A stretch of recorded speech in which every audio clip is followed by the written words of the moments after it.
नमस्कार। आज हम बात करेंगे लंबी अवधि की फाइनेंशियल प्लानिंग के बारे में और कोशिश करेंगे इसकी कुछ उलझे हुए पहलुओं को सुलझाने की। हमारे पास एक सोर्स है विश्लेषण जिसमें वो एक हमेशा के लिए फाइनेंशियल प्लान या फॉरएवर फाइनेंशियल प्लान की बात करते हैं। हाँ, नमस्कार। और देखिए आजकल ना ये फाइनेंशियल सलाह का माहौल मतलब काफी शोर शराबा है इसमें। बिल्कुल। हर तरफ आपको क्विक रिच वाले नुस्खे मिलेंगे, बहुत कॉम्प्लिकेटेड स्ट्रैटेजीज और वो फोमो वाली फीलिंग, मतलब कुछ छूट ना जाए। हाँ, फोमो तो बहुत है। और इससे होता क्या है ना कि कई लोग ना अभिभूत मतलब ओवरवेल्म्ड सा फील करते हैं।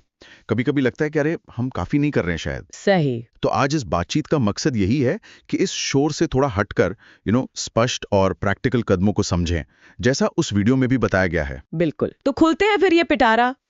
फाइनेंस की दुनिया में आजकल सलाह की जैसे बाढ़ सी आ गई है ना? हाँ, बिल्कुल। हर कोने से कोई नया हैक या शॉर्टकट बता रहा है। पर सवाल ये है कि क्या ये सब लंबे समय में वाकई काम करता है? वीडियो तो कुछ और इशारा कर रहा है। और यहाँ मतलब दिलचस्प बात यही है कि जो चीजें अक्सर बहुत जटिल या आकर्षक दिखाई जाती है ना, जरूरी नहीं कि वो सबसे असरदार भी हों। अच्छा। हाँ, वीडियो का जो मेन तर्क है वो ये है कि असल में फाइनेंशियल सुरक्षा और बढ़त वो कुछ बहुत ही सीधे साधे बुनियादी सिद्धांतों पर टिकी होती है। हाँ। और ये सिद्धांत अक्सर जो नए चमक दमक वाले तरीके आते हैं उनके शोर में कहीं दब जाते हैं। तो क्या ये सोशल मीडिया फाइनेंस कंटेंट की ही देन है? वीडियो क्या कहता है इस बारे में? मुझे याद है शुरू में लगा था कि इससे चीजें आसान होंगी, पर शायद वैसा हुआ नहीं। वीडियो इसी विरोधाभास पर बात करता है। शुरू में लगा था कि हाँ, सोशल मीडिया फाइनेंस को सिंपल और सबके लिए आसान बना देगा, लेकिन फिर जल्दी ही, जैसा सोर्स बताता है, प्लेटफॉर्म्स पर इसकी प्रोडक्ट्स का प्रचार ज्यादा होने लगा, जैसे वो बाय नाउ पे लेटर स्कीमें हैं। हाँ, वो तो बहुत चल रही हैं। या फिर कुछ खास तरह के यूलिप या मनी बैक प्लान्स या वो क्रिप्टो वाले एसेट्स। और साथ में वो अविश्वसनीय सफलता की कहानियां कि कोई छोटी सी रकम से करोड़पति बन गया। हाँ, 300 रुपए से 10 करोड़। बिल्कुल। वीडियो के मुताबिक इससे आम निवेशक में कंफ्यूजन और एक तरह का गिल्ट बढ़ता है कि शायद मैं कुछ गलत कर रहा हूं या पीछे रह गया हूं। लेकिन ये होता क्यों है? क्या वीडियो इसके पीछे की वजहों पर भी कुछ कहता है? हाँ, बिल्कुल। सोर्स इसके पीछे जो बिजनेस के दबाव हैं उन्हें उजागर करता है। कंटेंट अक्सर व्यूज बढ़ाने, अच्छा। स्पॉन्सरशिप पाने, रेफरल कमीशन या ट्रेडिंग पर ब्रोकरेज कमाने के इरादे से बनाया जाता है। तो ऐसे में जो सलाह दी जा रही है वो हमेशा देखने वाले या निवेशक के बेस्ट इंटरेस्ट में हो, ये जरूरी नहीं रह जाता। सही बात है। वीडियो इस बात पर भी जोर देता है कि कंटेंट क्रिएटर्स पर प्लेटफॉर्म के एल्गोरिदम के लिए लगातार कुछ न कुछ नया पोस्ट करने का प्रेशर होता है। हाँ, वो तो है। भले ही वो जानकारी रिपीट हो रही हो या गैर जरूरी हो, उनकी अपनी मजबूरियां हैं। लेकिन वीडियो सलाह देता है कि देखने वाले इस दबाव का शिकार ना बने और जानकारी को थोड़ा क्रिटिकली देखें। ये बहुत अहम पॉइंट है। तो अगर ये चमक दमक वाली चीजें अक्सर भटका देती हैं, तो फिर सही रास्ता क्या है? वीडियो का असली सार क्या है? आपने कहा कि 95% सफलता बुनियादी चीजों से आती है। ये सुनने में थोड़ा मतलब काउंटर इंट्यूटिव लगता है। बिल्कुल। और यही शायद वीडियो का सबसे चौंकाने वाला दावा है कि फाइनेंशियल सक्सेस की रेस में टॉप पर आने की कोशिश ही शायद आपको पीछे धकेल सकती है। वीडियो का मानना है कि असल में लगभग 95% फाइनेंशियल कामयाबी सिर्फ कुछ गिने चुने, शायद थोड़े बोरिंग लगने वाले बुनियादी नियमों को फॉलो करने से ही मिल जाती है। कॉम्प्लिकेटेड हैक्स की जरूरत ही नहीं है। तो ये बोरिंग लेकिन जरूरी कदम कौन से हैं? शुरुआत कहाँ से करनी है? वीडियो के हिसाब से शुरुआत होती है सुरक्षा की नींव रखने से। मतलब किसी भी तरह के इन्वेस्टमेंट या वेल्थ क्रिएशन से पहले अपनी और अपने परिवार की फाइनेंशियल सेफ्टी पक्की करना जरूरी है। ठीक है, तो पहला कदम क्या सुझाया गया है? पहला और सबसे जरूरी कदम है term insurance. Term insurance, okay. हाँ, ये खासकर घर के उन सदस्यों के लिए है जो कमा रहे हैं और जिन पे परिवार निर्भर है। वीडियो 1 से 2 करोड़ रुपए के कवर की सिफारिश करता है, जो आपकी कमाई और देनदारियों पर डिपेंड करेगा। साथ में क्रिटिकल इलनेस और एक्सीडेंटल डिसेबिलिटी जैसे राइडर्स जोड़ने का भी सुझाव है। लेकिन मनी बैक या लाइफ लॉन्ग जैसे महंगे प्लान से बचने की सलाह दी गई है। क्यों? वो क्यों नहीं लेनी चाहिए? क्योंकि वो अक्सर बीमा और निवेश का एक महंगा मिक्सचर होते हैं, शुद्ध बीमा नहीं देते। और टर्म इंश्योरेंस का कवर 60, 65 या 70 साल की उम्र तक काफी माना जाता है। अच्छा, मतलब प्योर प्रोटेक्शन, कोई फैंसी चीज नहीं। इसका लॉजिक तो समझ आता है। कमाने वाले को कुछ हो जाए तो परिवार एकदम से मुश्किल में ना आए। दूसरा कदम क्या है? दूसरा बेसिक कदम है हेल्थ इंश्योरेंस। हाँ, ये तो बहुत जरूरी है। वीडियो कहता है कि पूरी फैमिली के लिए 10 से 20 लाख रुपए का एक ठीक ठाक हेल्थ कवर लेना चाहिए, अपनी कैपेसिटी के हिसाब से। और यहाँ जोर इस बात पे है कि ऐसा प्लान चुने जिसमें कम से कम शर्तें, सब लिमिट्स या क्लॉजेज हों। मतलब खुले दिल वाला प्लान। हाँ बिल्कुल, जो जरूरत के समय ज्यादा रोक टोक ना लगाए। आजकल जिस तरह मेडिकल खर्चे बढ़ रहे हैं, ये वाकई बहुत जरूरी लगता है। और तीसरा बुनियादी कदम? तीसरा है इमरजेंसी फंड बनाना। इमरजेंसी फंड कितना?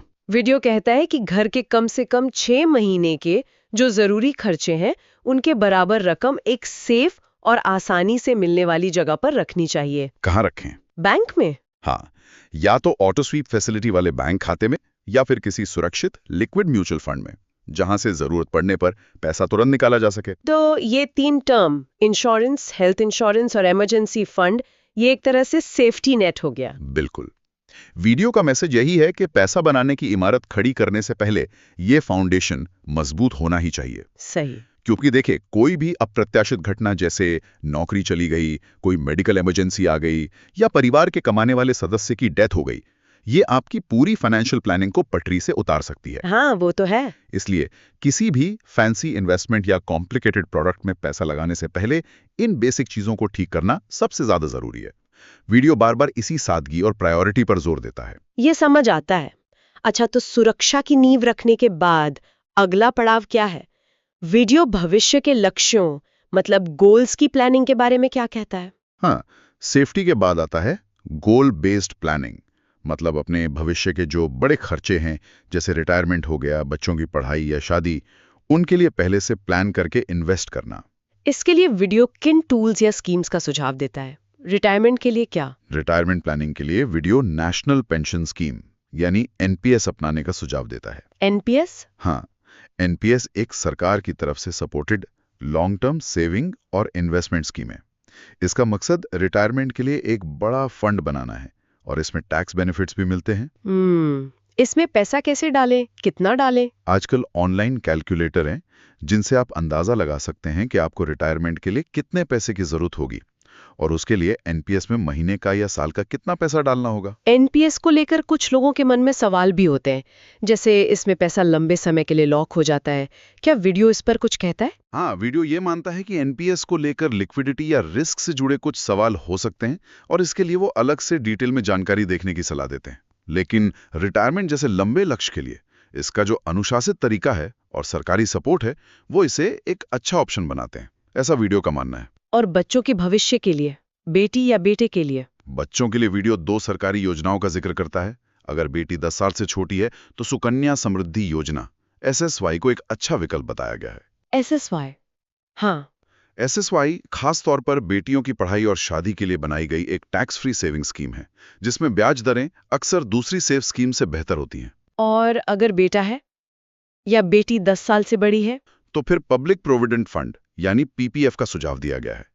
पीपीएफ भी एक लंबी अवधि की सेफ सरकार समर्थित बचत योजना है, जिस पर अच्छा इंटरेस्ट और टैक्स लाभ मिलता है। तो यहाँ भी सरकारी जानी मानी लंबी अवधि की स्कीम्स पर ही जोर है, मतलब कुछ नया या फैंसी नहीं। हाँ, वीडियो यानी ट्रेडिशनल सरकारी स्कीम्स की स्टेबिलिटी और डिसिप्लिन पर फोकस करता है। इनकी तुलना उन जल्दी अमीर मनों वाली अक्सर रिस्की स्कीम से की जा सकती है, जिनकी आलोचना वीडियो के शुरुआत में हुई थी। ये वो तरीके हैं जो शायद हमारे पेरेंट्स या ग्रैंड पेरेंट्स भी इस्तेमाल करते आए हों। इनमें कुछ क्रांतिकारी नहीं है, लेकिन ये आजमाए हुए और सुरक्षित माने जाते हैं। सही बात है। अक्सर हम नई चीजों के चक्कर में इन बेसिक और असरदार तरीकों को भूल ही जाते हैं। अच्छा, तो सेफ्टी और गोल बेस्ड सेविंग के बाद अब बात करते हैं इन्वेस्टमेंट की, मतलब पैसे को ग्रो करने और रिस्क को फैलाने की। लंबे टारगेट्स जैसे 7-10 साल या ज्यादा के लिए वीडियो क्या रास्ता सुझाता है? यहाँ भी वीडियो का झुकाव सादगी और कम लागत वाले ऑप्शंस की तरफ ही है। मुख्य रूप से म्यूचुअल फंड के जरिए इन्वेस्टमेंट की सलाह दी गई है। किस तरह के म्यूचुअल फंड, एक्टिव या पैसिव? सबसे सेफ और सिंपल ऑप्शन के तौर पे निफ्टी 50 इंडेक्स फंड का सुझाव है। Index fund? हाँ, इंडेक्स फंड वो होते हैं जो किसी स्टॉक मार्केट इंडेक्स जैसे निफ्टी 50 को कॉपी करते हैं। इनमें फंड मैनेजर एक्टिवली शेयर नहीं चुनता, इसलिए इनका खर्चा कम होता है और आपको पूरे बाजार का एवरेज रिटर्न मिल जाता है। अच्छा, और अगर कोई थोड़ा और फैलाना चाहे तो? अगर कोई थोड़ा ज्यादा वाइड मार्केट में इन्वेस्ट करना चाहता है और हल्का सा ज्यादा रिस्क ले सकता है, तो निफ्टी 500 इंडेक्स फंड का ऑप्शन भी बताया गया है। तो मतलब पैसिव इन्वेस्टिंग पे ज्यादा जोर है, एक्टिव फंड्स के बारे में क्या, जहां फंड मैनेजर खुद स्टॉक चुनते हैं? वीडियो एक्टिव फंड्स को पूरी तरह मना नहीं करता, लेकिन उन्हें मेन स्ट्रैटेजी का हिस्सा नहीं मानता। वो ये सुझाता है कि अगर कोई इन्वेस्टर थोड़ा एक्सपेरिमेंट करना चाहे या थोड़ा एक्स्ट्रा रिस्क लेने को तैयार हो, तो अपने पोर्टफोलियो का एक छोटा सा हिस्सा किसी अच्छे फ्लेक्सी कैप या मल्टी कैप एक्टिव फंड में लगा सकता है।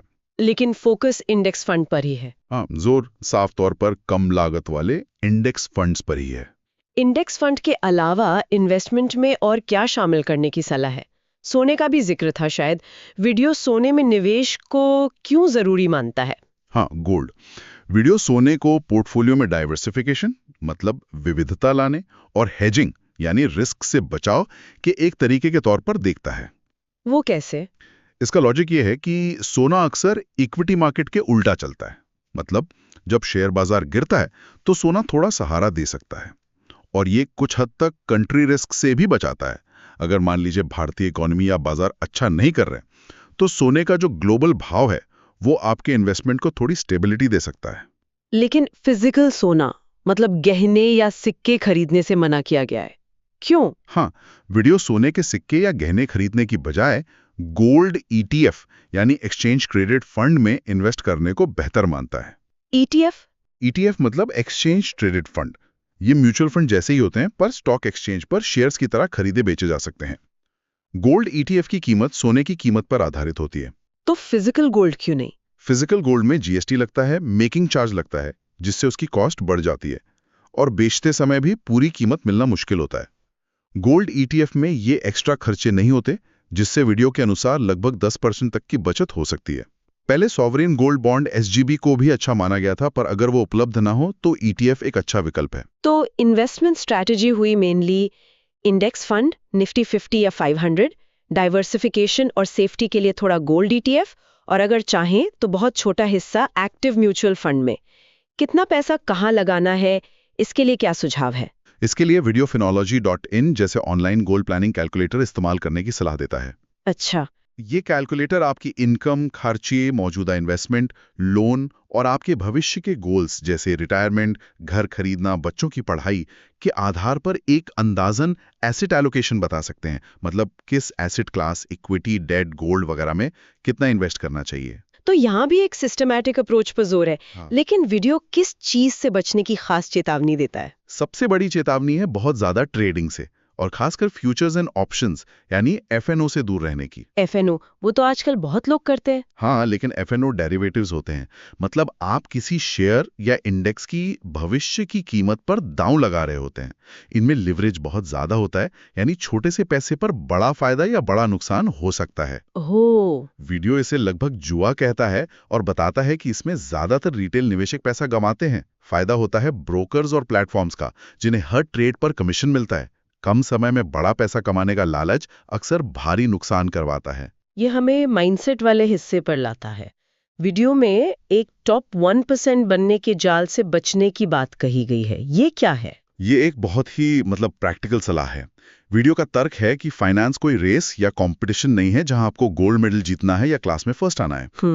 अक्सर लोग सबसे ज्यादा रिटर्न कमाने वाले टॉप 1% इन्वेस्टर बनने के चक्कर में बहुत ज्यादा रिस्क उठा लेते हैं, कॉम्प्लिकेटेड स्ट्रैटेजी अपनाते हैं, और आखिर में या तो फेल हो जाते हैं या बड़ा नुकसान कर बैठते हैं। तो फिर लक्ष्य क्या होना चाहिए? वीडियो कहता है कि अगर आप सिर्फ इन सिंपल बेसिक कदमों, बीमा, इमरजेंसी फंड, गोल बेस्ड सेविंग, इंडेक्स फंड, थोड़ा सोना को लगातार फॉलो करते हैं, तो आप आसानी से टॉप 10% या 15% निवेशकों में शामिल हो सकते हैं। अच्छा। ये 85-90% लोगों से बेहतर परफॉर्मेंस है, और इसमें रिस्क भी बहुत कम है। ये अचीवमेंट ज्यादा रियल, सस्टेनेबल और मानसिक शांति देने वाली है। संतोष करना और लगातार बने रहना टॉप पर पहुंचने की कोशिश से बेहतर है। क्या ये बेसिक प्लान पूरा करने के बाद कुछ और करने का भी ऑप्शन है? मान लीजिए किसी के पास एक्स्ट्रा पैसा बचता है। हाँ, वीडियो एक ऑप्शनल स्टेप का जिक्र करता है। अगर आपकी बीमा, इमरजेंसी फंड और गोल बेस्ड इन्वेस्टमेंट की जरूरतें पूरी हो गई हैं और फिर भी आपके पास एक्स्ट्रा पैसा और टाइम है, तो आप सीधे स्टॉक मार्केट में कुछ पैसा लगाने के बारे में सोच सकते हैं। पर ये जरूरी नहीं है? नहीं, वीडियो इसे बिल्कुल भी जरूरी नहीं मानता। अगर आप ऐसा करते हैं तो या तो खुद अच्छी तरह रिसर्च और एनालिसिस करके करें, जिसके लिए फिनोलॉजी टेकर जैसे टूल्स का जिक्र है, या फिर किसी सेबी रजिस्टर्ड एडवाइजर की मदद लें। इसे मेन प्लान का रिप्लेसमेंट नहीं बल्कि एक एड ऑन माना गया है। और शायद यही एक्स्ट्रा जानकारी और स्टॉक चुने की कॉम्प्लेक्सिटी हमें उस इंफॉर्मेशन ओवरलोड की प्रॉब्लम पर वापस लाती है जिसका वीडियो जिक्र करता है। आजकल इतना फाइनेंस कंटेंट है कि समझ ही नहीं आता क्या देखें क्या नहीं। बिल्कुल, ये आज के डिजिटल टाइम की एक बड़ी चुनौती है, खासकर फाइनेंस जैसे सब्जेक्ट में जहां गलत जानकारी का बड़ा नुकसान हो सकता है। तो इससे कैसे निपटे? वीडियो इससे निपटने के लिए एक बहुत ही यूनिक और प्रैक्टिकल सलाह देता है। सोशल मीडिया या यूट्यूब जैसे प्लेटफॉर्म्स की लत कम करने के लिए उनके मोबाइल ऐप्स डिलीट कर दें और उनके बजाय वेब ब्राउजर का इस्तेमाल करें। ऐप्स हटाने से क्या होगा? वीडियो का तर्क बड़ा इंटरेस्टिंग है। ऐप्स को दुनिया के बेस्ट इंजीनियर्स ने जानबूझकर ऐसा डिजाइन किया है कि वो आपको बांधे रखें, आपको ज्यादा से ज्यादा टाइम उन पर बिताने के लिए उकसाएं।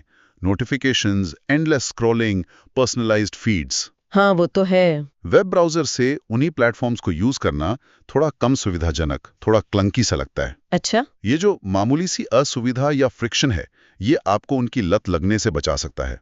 आप शायद कंटेंट को ज्यादा सोच समझकर जरूरत के हिसाब से देखेंगे, न कि 10 आदतन स्क्रॉल करते हुए। ये वाकई एक अलग ही सुझाव है, टेक्नोलॉजी का इस्तेमाल टेक्नोलॉजी के लत से बचने के लिए। हाँ, और ये हमें इस बात पे भी सोचने को मजबूर करता है कि हम जो फाइनेंशियल सलाह ले रहे हैं उसका सोर्स क्या है और उसके पीछे का इरादा क्या है। क्या ये सलाह वाकई हमारे फायदे की है या ये सिर्फ व्यूज, सब्सक्राइबर या कमीशन कमाने का तरीका है। वीडियो हमें याद दिलाता है कि कंटेंट क्रिएटर्स पर लगातार कंटेंट बनाने का प्रेशर होता है और हमें उनकी मजबूरी का शिकार नहीं बनना चाहिए, बल्कि जानकारी को समझदारी से फिल्टर करना चाहिए। मेन मैसेज है, सिंप्लिसिटी में ही पावर है। फाइनेंशियल प्लानिंग उतनी कॉम्प्लिकेटेड नहीं है जितना अक्सर दिखाया या बताया जाता है। बेसिक चीजों पर फोकस करें, सही टर्म और हेल्थ इंश्योरेंस, काफी इमरजेंसी फंड, रिटायरमेंट के लिए एनपीएस, बच्चों के भविष्य के लिए पीपीएसएसवाई जैसी स्कीम्स और लंबी अवधि के इन्वेस्टमेंट के लिए मुख्य रूप से कम लागत वाले इंडेक्स फंड और थोड़ी मात्रा में गोल्ड ईडीएफ से डाइवर्सिफिकेशन। और सबसे बड़ी सीख क्या है इसमें? सबसे बड़ी सीख शायद यही है कि शॉर्टकट, हैक्स या रातों रात अमीर बनने के वादों के पीछे ना भागें। बिल्कुल। ऐसे कंटेंट से सावधान रहें जो सिर्फ सनसनी या व्यूज बढ़ाने के लिए बनाया गया हो। फाइनेंशियल प्लानिंग एक मैराथन है, स्प्रिंट नहीं। सही कहा। लक्ष्य किसी रेस में फर्स्ट आना नहीं, बल्कि लगातार चलते हुए अपनी मंजिल तक सेफली पहुंचना है, यानी सस्टेनेबल फाइनेंशियल वेलबींग हासिल करना। वीडियो सादगी और शोर को नजरअंदाज करने पर बहुत जोर देता है। हमने जो भी चर्चा की उसके आधार पर सुनने वालों के लिए सोचने वाली बात ये हो सकती है, कोई एक सिंपल लेकिन इफेक्टिव फाइनेंशियल आदत क्या है जिसे कोई आज ही शुरू कर सकता है, जो इस वीडियो की फिलॉसफी से मेल खाती हो।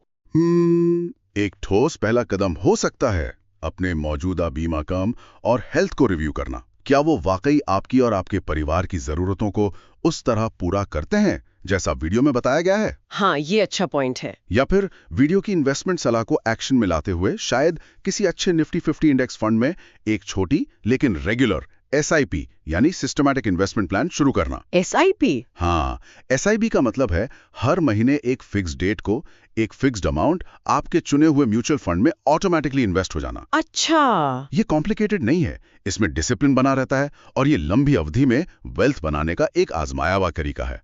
बिल्कुल वैसा ही सिंपल और इफेक्टिव जैसा वीडियो सुझाता है।